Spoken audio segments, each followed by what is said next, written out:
92 in fact. My homie blooded so they flew his cap. You shot my nigga, that was suicide. Catch him slipping, I'ma shoot him back. Understand I'm like a Philly cheese. Without the bread, I still got the sauce. Party city like it's Mardi Gras. Trying to make a bitty body talk. I'm the truth, the niggas know it now, and niggas couldn't hold it, so I broke it down. Hey everyone, welcome to another episode of 2 Minutes. I know you guys like the videos with a lot of exposing and music industry stuff, so I put another video together showing basically how evil the music industry really is. It's just got a whole compilation of artists giving their point of view and sending out their message about the music industry. Don't forget to like, share, and subscribe, and share, and tell all your friends. 2 minutes. Stay tuned. This music industry is a God blessing. You need to stop it. God don't like that we in this music business. God don't like that we talking about money, cars, and clothes and hoes. So if you want to be in this music industry and you want to get money, understand what it comes with. That it's not from God. It's from the devil. Understand? I just want you to understand that, because I don't want y'all to get lost in the sauce and complain what y'all going through and why y'all going through it. Period. It's not from God. Stop saying it's a God blessing. It's not from God. It's from the devil. He gives you what you want so you can destroy yourself. Like, y'all talking about drop something, at least I'm trying to drop something. I dropped New Paddock. Like, that shit ain't get leaked. I've been trying to drop something. Bro, this is my life now.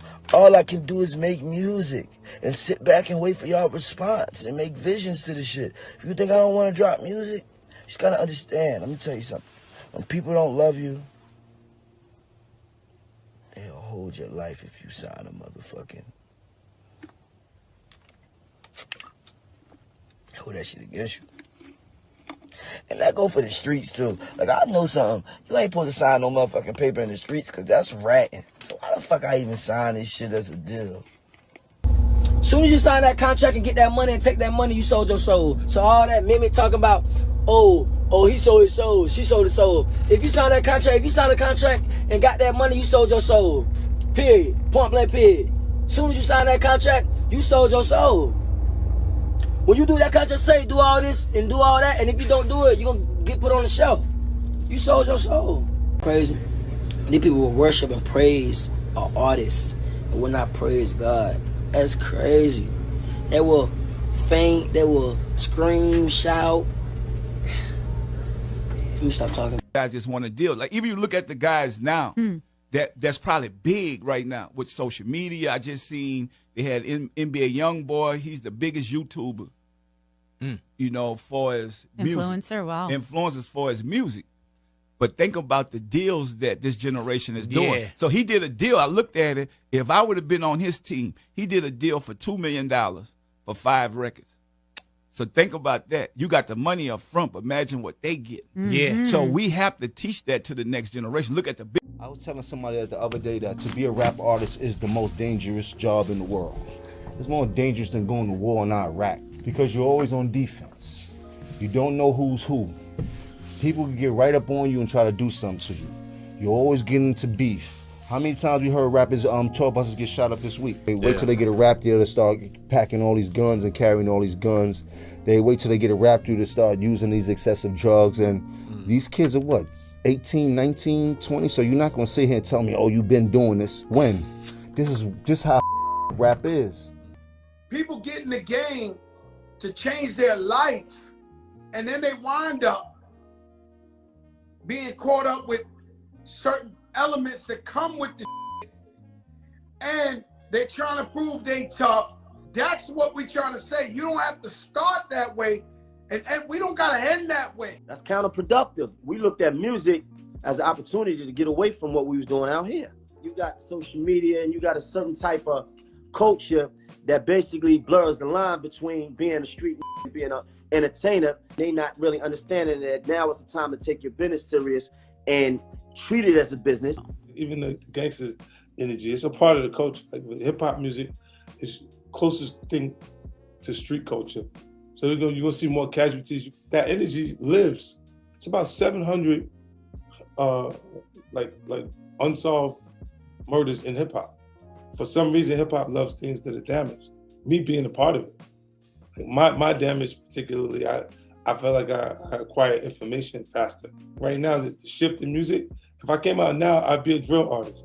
You want to do this, like what you see me doing, or you want to do that? This is how I'm moving them away from so much woo. You do too much of this, you going to jail. Like, yeah, but you did a lot of early on, Fifth. That's the blessings of it being that time period. Mm-hmm. You're not gonna get away with as much of that now.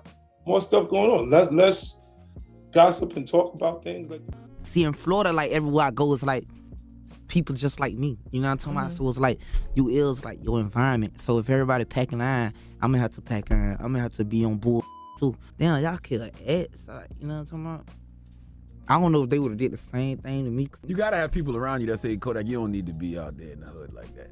Sometimes I miss it. Sometimes, but I know I can't get too comfortable. I had a drug problem, and I think it was more my state of mind. I was just pretty depressed. Even while successful? Yeah, I think it started.